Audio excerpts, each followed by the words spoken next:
Hello, yesterday was a very different day. I didn't work anything in day 34 of the Hormozi challenge, in which I tried to work for at least 12 hours a day for 30 days straight on my cold email agency business. And basically, I'm going to tell you why I didn't work, what my new plans, what I did through the day, and what I'm going to do in the next 30 days, as well as all the learnings and all the stuff I have to be ready for the next days. So basically, was feeling extreme amounts of pressure, and I think partly was because of the work, and also because the schedule, and I wasn't also working out or making any exercise.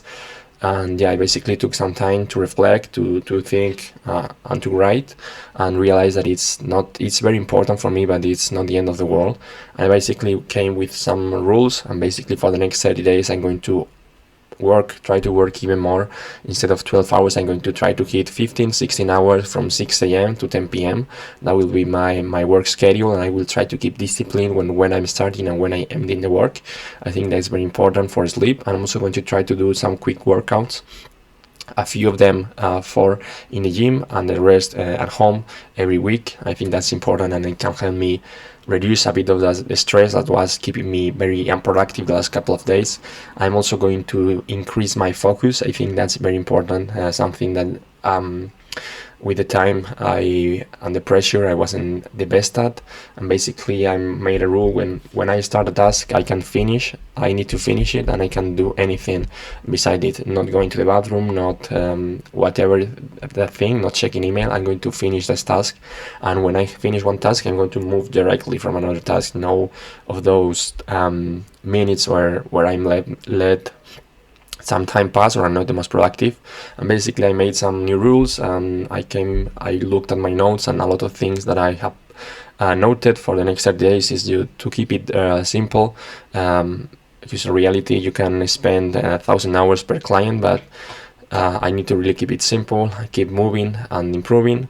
One thing that really helped me is thinking about business like playing the guitar or just playing basketball. It's normal that at first you are worse or you make some mistakes, and it's part of the process. The interesting thing is to keep going, to survive, and then keep improving, and at some point you will start enjoying it more and feeling more confident.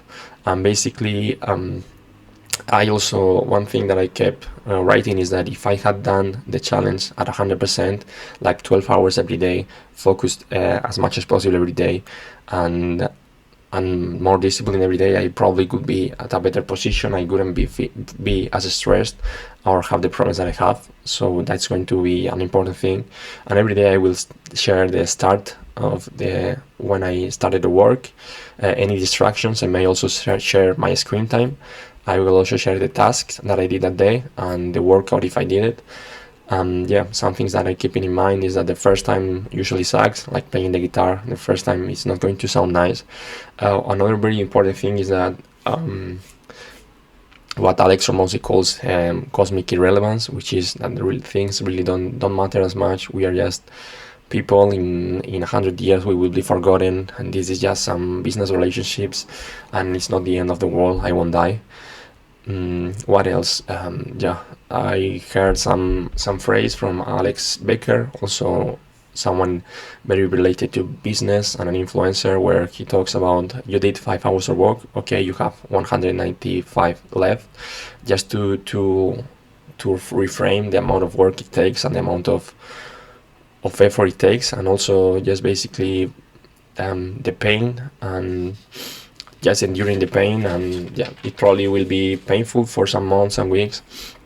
Also reframing the goal is to be useful and to build character, not necessarily to win in business or to make a lot of money. I think that's interesting. And I'm also trying to become the person that does this. The goal is not to be perfect, but to become the person that does this. And basically another really important thing for me is to get addicted to the work. And another important thing when something hard comes up is that thinking the amount of people that would have quit at this point. For example, if 1,000 people start, every time I hit a very difficult thing, I can think about the amount of people that could have just stopped at that time, and it can give me a bit of motivation. And I also have to be okay with probably making mistakes, and maybe some of my clients won't get the best results or the best things out of my service, but I think that's part of business, of learning. And yeah, basically I also have to tell myself that I deserve it, that at some point when you are suffering or you have a lot of pressure, some things that have happened in my mind is basically saying, okay, I really deserve it and I should probably get it. And that sort of anger really works out, because sometimes you are trying but you're only trying and you're not really going full, you're not basically trying to win but just go through the motion. And yeah, basically it's that, figuring it out. Don't stop in the task until it is complete, keeping it simple as much as possible, thinking about it as playing the guitar.